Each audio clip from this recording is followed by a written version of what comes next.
दिल्ली मुबैना अस्मत रेजी व कत्ल मामले की मुतासरीन से मुलाकात का वीडियो अपने ट्विटर अकाउंट पर अपलोड करने के बाद राहुल गांधी के ट्विटर अकाउंट को आर्जी तौर पर मुअत्तल कर दिया गया था।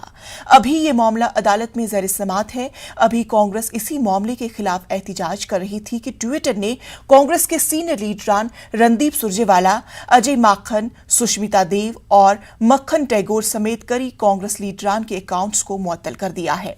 यही नहीं, ट्विटर ने मुंबई कांग्रेस कमेटी के ऑफिशियल ट्विटर हैंडल को भी ब्लॉक कर दिया है। कमेटी के कारगुजर सदर चरण सिंह सुप्रा ने इस पर एतराज जाहिर किया है। बताया जा रहा है कि यह कार्रवाई ट्विटर ने कवायद की खिलाफ वर्जी की सूरत में की है। कांग्रेस ने ट्विटर पर मरकजी हुकूमत के दबाव में काम करने और अपोजिशन की आवाज को दबाने का इल्जाम लगाया है। कांग्रेस के मुताबिक माजी में बीजेपी इख्तिदार वाली रियासतों के कुछ लीडरों ने मुतनाज़ा पोस्ट्स किए थे, जिस पर ट्विटर खामोश रहा। कांग्रेस का कहना है कि ट्विटर अकाउंट ब्लॉक कर देने से उन्हें कोई फर्क नहीं पड़ता और वो मुल्क के मसाइल को उजागर करते रहेंगे। राहुल गांधी और कांग्रेस लीडरों के अकाउंट मुअत्तल करने पर ट्विटर का बयान सामने आया है। ट्विटर ने तहरीरी बयान देते हुए उस पर लगाए जा रहे जानिबदारी के इल्जाम को मुस्तरद किया है।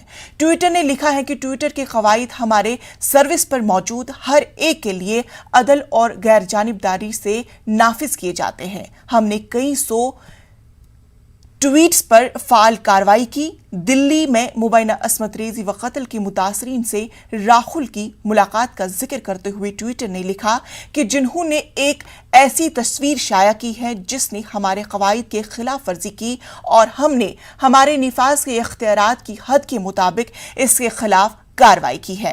ट्विटर के मुताबिक बाज़ किस्म की निजी मामलात दूसरों के मुकाबले में ज्यादा खतरात रखती है और हमारा मकसद हमेशा ऐसे अफराद की राजदारी और हिफाजत का तहफ़्फ़ुज़ करना होता है। हम सर्विस में मौजूद हर एक की पुरजोर हौसला अफजाई करते हैं कि वो अपने आप को ट्विटर क़वानीन से वाकिफ कराए और जो लोग भी उनके ख्याल में खिलाफ वर्जी करते हैं उसकी इतला दे।